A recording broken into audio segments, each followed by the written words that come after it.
Dear student, once again I welcome all of you in this online class. So आज हम एक नया topic start करेंगे and the chapter is matrices and determinants. इसमें जो matrices part है वो आपने पहले कवर किए हैं, पहले ख़त्म किए हैं. तो उसमें से एक पार्ट बचता है जो कि है डिटर्मिनेंट्स. एक्चुअल में ये डिटर्मिनेंट जो है वो पहले डिस्कवर हुआ था, मैट्रिक्स से पहले मैंने डिस्कवर किया था और इसमें बहुत काम भी हुए थे. लेकिन बाद में जब मैट्रिसेस जो है वो डिस्कवर हुए, मैट्रिक्स के बारे में लोगों को पता चला, तो ये इतना वास्ट निकला मैट्रिसेस कि सारा फोकस जो है वो मैट्रिसेस पर हो गया. और आजकल हम ये जो डिटर्मिनेंट जो है वो एक पार्ट ऑफ मैट्रिसेस के तौर पर हमारे चैप्टर में मौजूद है या आने वाली आगे की किताबों में. लेकिन फिर भी इसके बहुत इंपॉर्टेंस है, बहुत सारी जगह इसका एप्लीकेशन होता है, इस्तेमाल होता है, इसलिए इसके बारे में भी पढ़ना बहुत ज़रूरी है. तो डिटर्मिनेंट को स्टार्ट करने से पहले हम थोड़ा क्लास 10 का थोड़ा बहुत यहाँ पर रिकैप्चुलेशन करेंगे कि अगर इस टाइप के क्वेश्चन आपने करके आए हैं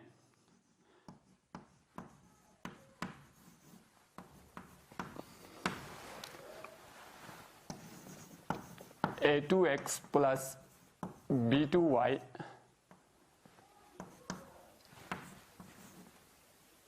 इज इक्वल टू c2. कुछ याद आया आपको? हाँ, हम 10 क्लास में इसके बारे में बहुत पढ़ के आए हैं. This is linear equation in two variable. Linear equation in two variable. तो इसके बहुत सारे तरीके हमने सीखे थे मैट्रिक क्लास में कि इसको कैसे सॉल्व करते हैं. By substitution method, by elimination method, by cross multiplication method, graphical method भी सीखा था वहां पर. तो अब हमें मैट्रिक्स मल्टीप्लिकेशन पता है, मैट्रिक्स हमने पढ़ा है, तो मैट्रिक्स मल्टीप्लिकेशन पढ़ा है हमने. तो जरा इसको अगर हम इस तरह लिखने की कोशिश करें, a1 b1 a2 b2 into a column matrix xy is equal to a column matrix c1 c2. तो आप देखते हैं मैट्रिक्स मल्टीप्लिकेशन से ये हमने यहां पर 2 into 2 का एक मैट्रिक्स बनाया जो कि कहां से मिला? Coefficients of this linear equations. x और y के जो कोफिशिएंट्स थे उनको लेकर हमने एक 2:2 मैट्रिक्स यहां पर तैयार किया. वेरिएबल दो जो थे हमारे पास x और y, इसको लेकर हमने एक कॉलम मैट्रिक्स तैयार किया. इज इक्वल टू जो कांस्टेंट टर्म थे हमारे पास, इनको लेकर हमने एक कॉलम मैट्रिक्स बनाया. अब जरा आप इनको मल्टीप्लाई कर दीजिए बाय मल्टीप्लिकेशन मैट्रिक्स रूल से, तो आप देखेंगे आप ये दो यहां पर पाएंगे, ये दो इक्वेशन यहां पर a1x plus b1y is equal to c1, a2x plus b2y is equal to c2. तो ये जो मैट्रिक्स यहां पर आया, इस मैट्रिक्स को अगर आप नजर दौड़ाएं तो इस इक्वेशन का जो सॉल्यूशन आना था linear equation in two variable में, इन दो पेयर ऑफ इक्वेशंस के जो सॉल्यूशंस आने थे वो 3 टाइप पर डिपेंड करते थे. एक था a1 बटा a2 is not equal to b1 बटा b2. ठीक, तो वहां से हमें आते थे यूनिक सॉल्यूशन. a1 बटा a2 is equal to b1 बटा b2 is not equal to c1 बटा c2. तो वहां पर हमें नो सॉल्यूशन आता था. a1 बटा a2 is equal to b1 बटा b2 is equal to c1 बटा c2. तो इन्फिनाइटली मेनी सॉल्यूशन आता था. तो वैसा ही कुछ अब मैं इस मैट्रिक्स से भी अखज़ करता हूं. अगर आप देखेंगे यहां पर ये आ रहा है a1 b1 a1 b2 और यहां से देखेंगे तो a2 b1. ठीक है, तो अगर आप इस मैट्रिक्स के साथ एक नंबर एसोसिएट करेंगे, मैट्रिक्स जो है वो अलग अलग एलिमेंट्स का बना होता है, लेकिन अगर आप इस मैट्रिक्स के साथ एक सिंगल नंबर को एसोसिएट करेंगे, कैसे करेंगे वो अभी बताएंगे, ठीक है। तो वो जो नंबर जो है इस मैट्रिक्स का डिटर्मिनेंट कहलाएगा। तो इसका डिफिनीशन ये हुआ फिर, टू एवरी स्क्वायर मैट्रिक्स, यहां पर लफ्ज स्क्वायर पर मैं जोर दे रहा हूं क्योंकि सिर्फ स्क्वायर मैट्रिक्स का ही डिटर्मिनेंट पॉसिबल है। To every square matrix we associate a number, to every square matrix we associate a number which is called the determinant of matrix, which is called the determinant of the matrix। तो अब वो number कैसे आएंगे, तो determinant को हम definition हम यहां पर लिखेंगे नहीं, इतना जरूरी नहीं, आप याद रखिएगा। तो डिटर्मिनेंट को लिखने का तरीका जो है वो मेरा ये होगा, मैट्रिक्स में हम यहां पर लॉन्ग ब्रैकेट इस टाइप का लगाते थे, तो डिटर्मिनेंट में हम खाली मॉड की तरह, मॉड है नहीं लेकिन मॉड की तरह आप एक लाइन खींचेंगे, A1 B1 A2 B2, ये रहा आपका। तो ये कैसे वो नंबर जनरेट करेगा, इस केस में अगर ये 2:2 ऑर्डर का है, स्क्वायर मैट्रिक्स है ऑर्डर 2 का, तो वो जिस नंबर की मैं बात कर रहा हूं जिससे हमें डिटर्मिनेंट का वैल्यू मिलेगा, वो जो है इस टाइप का आएगा। इस एरो से मुराद है कि A1,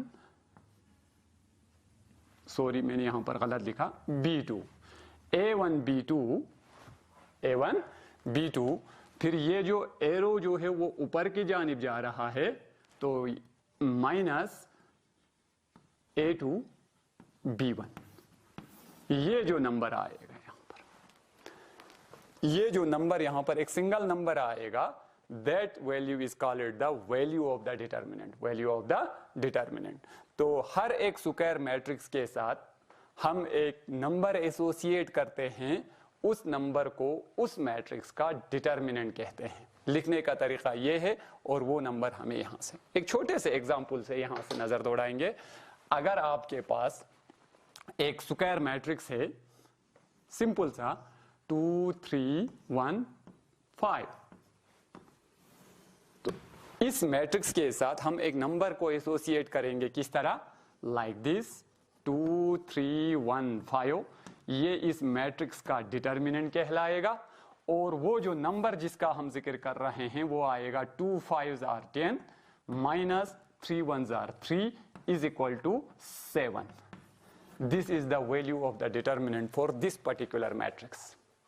इस मैट्रिक्स के लिए ये जो है इसके डिटर्मिनेंट का वैल्यू कहलाएगा, ठीक है। अब डिटर्मिनेंट के वैल्यू हम कैसे पता करेंगे,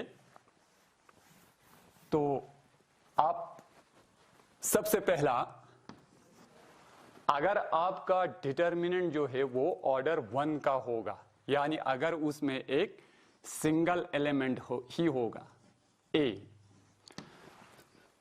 तो इन दैट केस डिटर्मिनेंट को हम शॉर्ट में इस तरह भी लिखते हैं। तो इसका वैल्यू जो है डिटर्मिनेंट ऑफ, अगर हम इसका कोई नाम रखेंगे A, तो इज इक्वल टू A खुद ही इसका डिटर्मिनेंट का वैल्यू होगा, अगर ये ऑर्डर 1 का होगा। स्क्वायर तो है ऑर्डर 1 का। सेकंड केस, अगर हमारा डिटर्मिनेंट जो है वो ऑर्डर 2 का होगा, जो कि हमने अभी अभी डिस्कस किया। आप फॉर ए बीइंग, अगर आपके पास एक डिटर्मिनेंट है A1 B1 A2 B2, तो इसका जो वैल्यू जो होगा determinant of B is equal to A1 B2, जो हमने अभी सीखा, A1 B2 minus A2 B1, minus A2 B1। तो ये जो है डिटर्मिनेंट का वैल्यू होगा इन केस ऑफ 2:2 डिटर्मिनेंट, या ऑर्डर 2 का डिटर्मिनेंट अगर आपके पास होगा। एंड थर्ड केस इज, ये थोड़ा इंपॉर्टेंट है आपके लिए, ये जो थर्ड केस है, ऑर्डर 4 तक, ऑर्डर 5 वगैरह आपके सिलेबस से मौजूद नहीं है, सिलेबस से थोड़ा आगे चला जाएगा। आपके सिलेबस में ऑर्डर 3 तक गए हैं, तो हम ऑर्डर 3 तक ही जाएंगे। तो अगर आपके पास एक डिटर्मिनेंट है जो कि ऑर्डर 3 का है, A1 B1 C1 A2 B2 C2 A3 B3 C3, इसको थोड़ा समझने की जरूरत है। तो इस डिटर्मिनेंट का वैल्यू हम कैसे मालूम करेंगे? तो इस डिटर्मिनेंट का वैल्यू मालूम करने के लिए आपको इसको एक्सपेंड करना पड़ेगा। आप एक्सपेंड करने के लिए कोई भी रो या कोई भी कॉलम जो है वो चुन सकते हैं। किसी भी रो, इसमें 3 रोस हैं और 3 कॉलम्स है, किसी भी रो अलोंग कोई भी रो या कोई भी कॉलम से आप इसको एक्सपेंड कर सकते हैं। फॉर एग्जाम्पल, मिसाल के तौर पर हम चाहते हैं कि हम जरा देखेंगे कि हम इसको अलोंग R1 से मुराद यहां पर रो 1 से, अगर हम इसको एक्सपेंड करेंगे, इसका वैल्यू निकालने के लिए एक्सपेंडिंग अलोंग R1, अगर हम R1 से इसको एक्सपेंड करेंगे तो कैसे करेंगे? तो R1 में A1 B1 C1 जो है, तो A1 से शुरू करेंगे। तो बाकी क्या वैल्यू आएगा A1 के साथ? जिस जगह पर ये एलिमेंट मौजूद है, कॉरस्पॉन्डिंग टू किस रो और किस कॉलम में ये मौजूद है, उन दोनों को बंद करके, उन दोनों को डिलीट करने के बाद जो बचता है आपके पास, एक ऑर्डर 2:2 का एक डिटर्मिनेंट बचेगा, वो इसके साथ लिखना है। तो A1 के साथ मुझे एक डिटर्मिनेंट आएगा B2 C2 और B3 और C3, ये रहा इसका। और एक बात याद रखिएगा कि ये जो A1 जिसके साथ हम एक्सपेंड कर रहे हैं, A1 B1 और C1, इसके साथ यहां पर एक मल्टीपल आएगा और वो मल्टीपल होगा -1 रेज टू पावर इसका जो पोजीशन जो है उनका सम। ये किस पोजीशन पर बैठा है? A1 रो 1 में बैठा है और कॉलम 1 में बैठा है। तो this is 1 + 1 -1 raise to power 2 which is +1, जो कि मैंने यहां पर, मैं बाद में इसमें शॉर्ट में आपको बता दूंगा कि याद कैसे रखना है। इन सब को याद रखने की वैसे भी इतना हम जब हम एक्सपेंड करते हैं तो ये सब लिखते ही नहीं है। तो फिलहाल अब दूसरा जो एलिमेंट जो है वो मेरे पास B1 है। B1 के साथ यहां पर साइन प्लस का आएगा कि माइनस का आएगा, वो डिसाइड करेगा B का पोजीशन, और वो होगा -1 raise to power B first row में बैठा है और दूसरे कॉलम में है। तो ये हो गया 1 + 2 तो हो गया -1 raise to power 3 which is equal to -1। तो यहां पर B का जो साइन जो आएगा वो माइनस के साथ आएगा।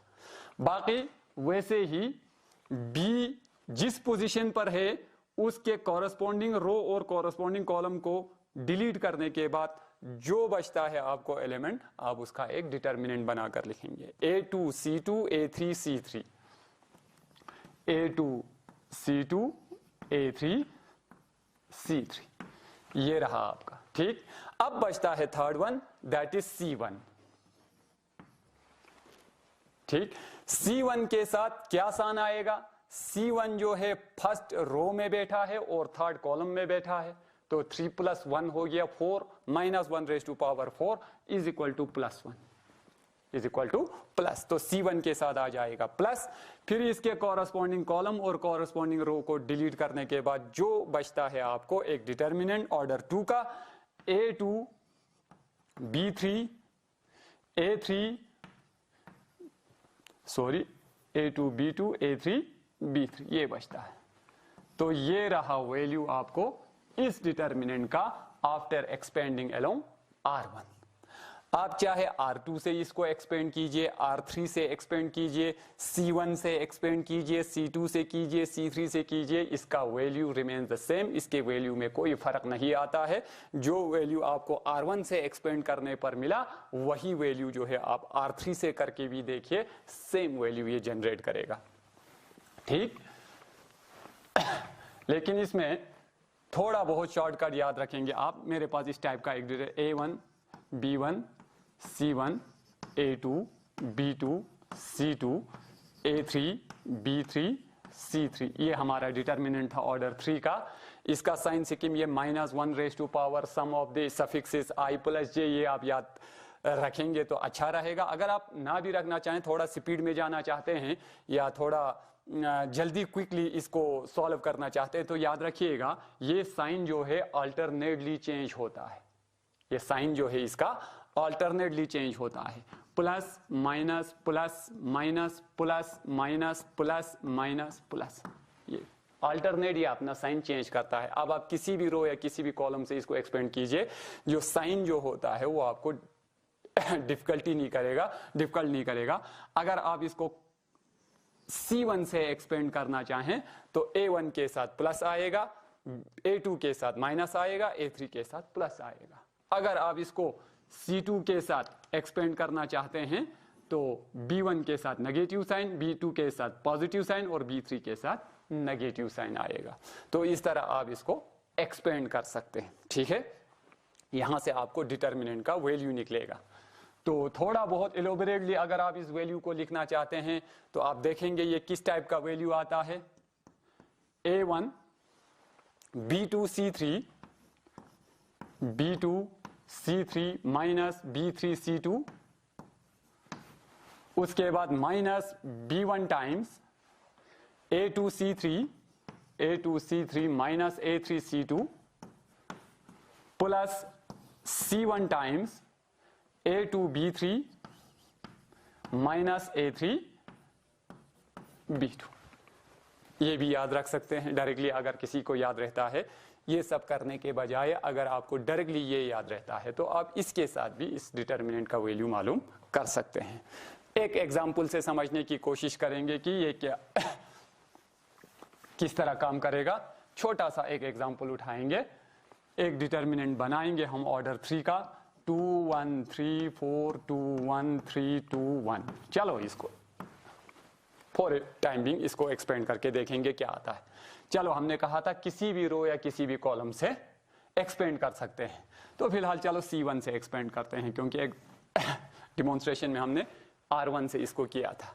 तो ये 2 जो है ये प्लस साइन का था, 2 के साथ क्या आएगा डिलीट करने के बाद ये, और ये 2 1 जा 2 माइनस 2 1 जा 2। उसके बाद 4 माइनस था हमारा, तो 4 के साथ क्या आएगा 1 1 जा 1 2 3 जा 6। उसके बाद 3 प्लस था, 3 के साथ क्या आएगा 1 1 जा 1 3 2 जा 6।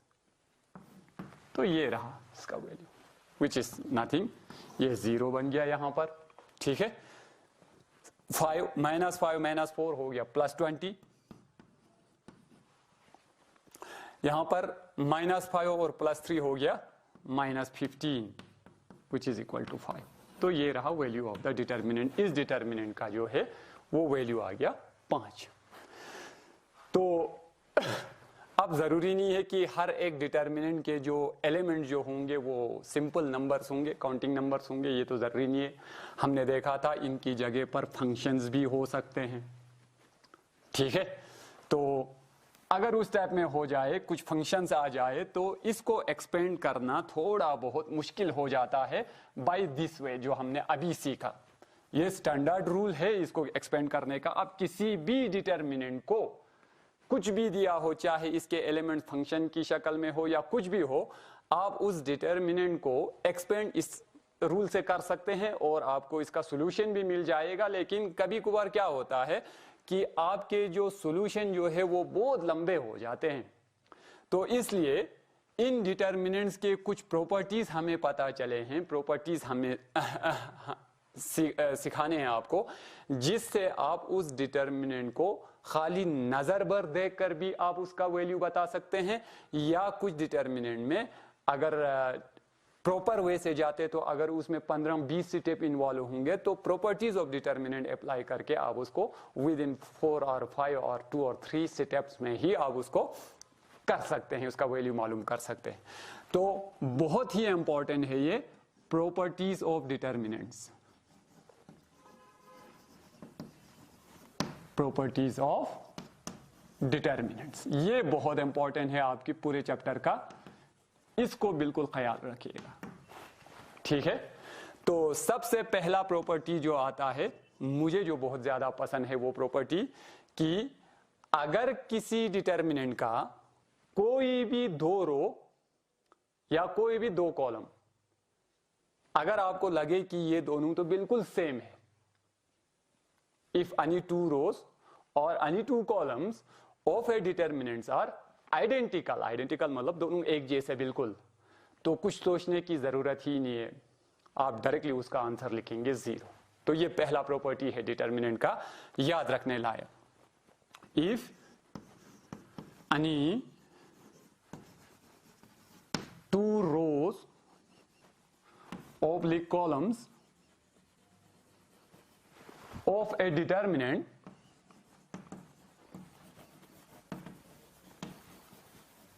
are identical, then its value is 0, its value is 0। तो हो गया ना बहुत ही कमाल का प्रॉपर्टी। आप बस नजर दौड़ाएंगे, हाँ भाई ये दोनों सेम है, इसका दो कॉलम थर्ड रो और सेकंड रो सेम है, तो सीधा लिख दीजिए 0। तो इसका प्रूफ जो है खाली एक लाइन का ही प्रूफ है, आपके बुक में भी दिया हुआ है। हम एग्जाम्पल से समझने की कोशिश करेंगे कि क्या वाकई ऐसा होता है कि नहीं होता है। तो एक एग्जाम्पल उठा के देखना चाहते हैं, तो यह आ गया 2 1 3 3 2 1 2 1 3। मैंने जानबूझकर इसमें R1 और R3 को सेम रखा, तो आंसर तो क्या आना चाहिए इस प्रॉपर्टी के हिसाब से 0। सिंपल सी बात है, लेकिन देखना चाहते हैं कि वाकई क्या ये प्रॉपर्टी काम करता है कि नहीं करता है। तो अगर हम 2 से इसको एक्सपेंड R1 से एक्सपेंड करना चाहते हैं तो ये 2 के साथ आएगा, 3 2s are 6 -1, उसके बाद -1 के साथ आएगा ये, और 3 3s are 9 2 1s are 2, और उसके बाद 3 के साथ आएगा 3 1s are 3 2 2s are 4, ये आ गया 2 2s are 4। तो विच इज इक्वल टू 6 में से एक गया तो 5 दूनी 10, 5 2s are 10, माइनस 9 में से 2 हो गया 7, ये -7, और 3 -4 -1 -3। ठीक, तो ये आ गया 10 - 3 7 7 -7 विच इज इक्वल टू 0।